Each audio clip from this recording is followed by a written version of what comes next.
हमारे साथ है नया चेहरा और नई सोच के साथ बादली विधानसभा का मिला नया युवा नेता विधायक बादली विधानसभा। अगर बादली विधानसभा की बात करें तो आज तो वैसे सवाल करने का नहीं है, लेकिन ना चाहती होगी मेरा पहला सवाल उसी तरफ जा रहा है, बुरा ना माने, मीडिया सवाल है। और जैसे आप प्रतिनिधि हैं वैसे हम भी प्रतिनिधि हैं। जनता बहुत परेशान करती है। विजय जी, आप बीजेपी के पिट्ठू हैं, आप सवाल मेरा नहीं उठाते। मेरा पहला सवाल है कि क्यों अति पिछड़ा महागरीब अगर कोई विधानसभा है 70 विधानसभा में तो बादली विधानसभा है। देखिए, आपने जो बात कही विजय जी, तो नहीं आवाज आ जाएगी। आपने जो बात कही कि अति पिछड़ी विधानसभा बादली विधानसभा है। हम जब ये जनवरी में, अभी सितंबर चल रहा है, जनवरी में जब हम चुनाव लड़े तो मैंने पाया कि यहाँ पे चाहत ही नहीं थी। जो नेता यहाँ रहे, पूर्व में जो भी विधायक यहाँ रहा, उनका ध्यान शायद कहीं और होगा। उनकी जनता की समस्या पे कभी भी ध्यान नहीं रहा। ना हमारे यहाँ पे हाईवे होते हुए, रिंग रोड होते हुए हमारी विधानसभा में हमें घंटों घंटों लग जाते हैं बाईपास चौक पे पहुंचने में, जो हमारी विधानसभा के अंतर्गत है।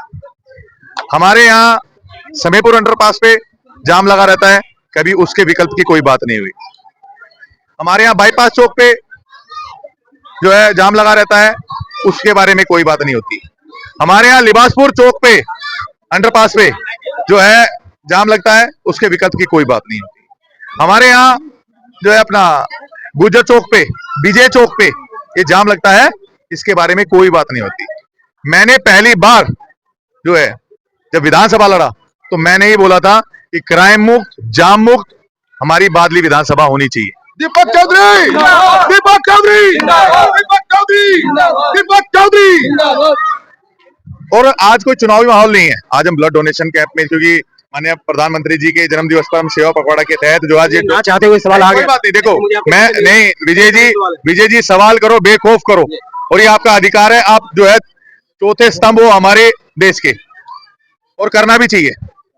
वो और नेता होंगे जो सवालों के जवाबों से भागते होंगे, मैं बिल्कुल आपके बीच में जवाब दे रहा हूं। जितनी जगह की हैं सारी की सारी, मैं आप मेरे सोशल मीडिया के माध्यम से भी अगर देखते होंगे तो मैं एक दिन घर नहीं बैठता, मैं पब्लिक के बीच में जो है जाता हूं, उनकी समस्याएं देख रहा हूं। और हमारी वाकई में ही विधानसभा में सवाल को आगे बढ़ाना चाहूंगा क्योंकि आपके पिटारा में बहुत कुछ है। मैं आपके घर पे मिलूंगा और मोदी चाय पीऊंगा उसके साथ। आज सेवा पखवाड़ा की अगर बात करें तो आपने एक ऐसा विषय सुना डॉक्टर प्रमोद जी ने, ऐसा कि रक्तदान महाकल्याण और असली मतलब एक भक्ति, अगर मोदी जी को हम प्यार करते हैं तो एक बहुत बड़ा न्यौता है। तो उसमें आपके जैसे दिग्गज के आने से युवाओं का कम से कम मनोबल बढ़ा है। देखिए, पहले विजय जी आधा अधूरा सवाल बड़ा खतरनाक होता है। आपने मेरे से जवाब तो ले लिया कि जाम है, लेकिन उसको कर क्या रहा हूँ वो नहीं है, तो कैसे पता लगेगा? मैं आपके घर पे मैं छोड़ में आपको बता देता हूँ। जी हाँ जी, मैंने अपने हर्ष मल्होत्रा जी से, हमने माननीय मुख्यमंत्री जी से, परवेश वर्मा जी से सबसे मुलाकात करके इन सारे जो रोड जाम है उनकी डीपीआर तैयार करा रहे हैं कि जाम मुक्त बादली कैसे हो, हमारा क्षेत्र कैसे हो, कैसे हमारे यहाँ के जो नाले हैं पानी ना भरे। पहली बार विपक्ष कह रहा है कि 100 दिन हो गए और दीपक जी क्या कर रहे हैं, रेखा दीदी क्या कर रही है, मतलब कुछ समझ में नहीं आ रहा है। वो सोई हुई है कि उनको सुला दिया गया है। पहली बात, आप एक बात बताइए, जब आपको कोई पुराना घर दिया जाता है उसकी रिपेयर करने में थोड़ा टाइम तो लगेगा ही। जो नाले 10-10 साल से साफ नहीं हुए, जो सीवर 10-10 साल से साफ नहीं हुए, उनको टाइम तो लगेगा। वो जगह नाले चौक हो चुके हैं, उनको पाइपलाइन बदलने में टाइम तो लगेगा। काम ना कर रहे हो रोड पे आके तो हमारे माननीय मुख्यमंत्री जी रात को 2-2 बजे तक जो है खुद रोडों पे खड़े होकर रोड बनवा रहे हैं। हमारे योगेंद्र चंदोलिया जी खुद रोड पे खड़े होकर अधिकारियों को रोड के लिए बता रहे हैं। पब्लिक जाए ना जाए, लेकिन हमारे सारे आला कमान के नेता, हमारी पूरी भारतीय जनता पार्टी, मोदी जी के हमारे सिपाही हैं, भारतीय जनता पार्टी के सिपाही हैं।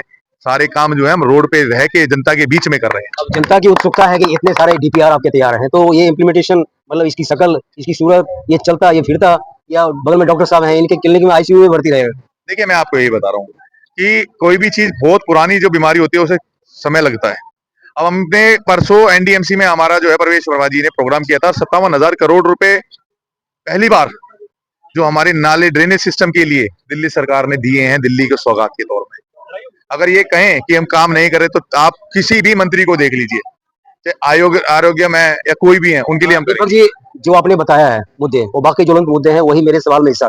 मैं ये पूछ रहा हूँ कि वो चलता फिरता आईसीयू से कब निकलेगा, कितना समय लगेगा? देखिए, समय बादली विधानसभा ये जाना। मैं आपको एक बात बताऊं, धीरे धीरे आप एक चीज समझिए, धीरे धीरे सारी चीजों की जो है समस्याएं दूर की जा रही है। अब ये कूड़े का पहाड़ है, अब 1 से 2 साल के अंदर अंदर हम ये दिखाएंगे कि ये कैसे मैदान होगा और यहाँ पे कैसे हरे भरे पेड़ होंगे। ठीक है, नालों की सफाई है। अब हमने जो हमारा पुस्ता रोड है उसका बजट ला दिया है, हमारा बुराड़ी रोड है उसका बजट आ गया है। अभी 1-2 महीने में काम आपको जब दिखेंगे तो आपको धीरे धीरे सारे बुराड़ी रोड को सीपी वाला रोड कहा जा रहा है। जी मैं आपको बता रहा हूँ, आपको ये बुराड़ी रोड को सीपी वाला रोड कहा जा रहा है। सिटी में भी ऐसा कोई रोड नहीं है जो बादली विधानसभा और बुराड़ी, मैं यही में आ गया एक आम आदमी पार्टी और एक भाजपा, दो विधानसभा को मैं देखिए मैं किसी की बात नहीं कर रहा, जो मेरे कार्य क्षेत्र है मैं उसे करना चाहूंगा। मैं किसी की यहाँ बुराई या किसी की वो करने के लिए नहीं हूँ। धीरे धीरे आपको हमारी दिल्ली भी सस्ती सवरती दिखेगी और हमारी बादली विधानसभा भी सस्ती। एक लास्ट मैसेज, प्रमोद जी ने इतना सुंदर आयोजन किया, रक्तदान महादान, तो उनके लिए क्या है? प्रमोद जी को बहुत बहुत साधुवाद, धन्यवाद। ये हमारे जो है ना इस क्षेत्र के माला के वो धागे हैं जिसमें सारे फूल पिरे हुए हैं। बहुत बहुत धन्यवाद।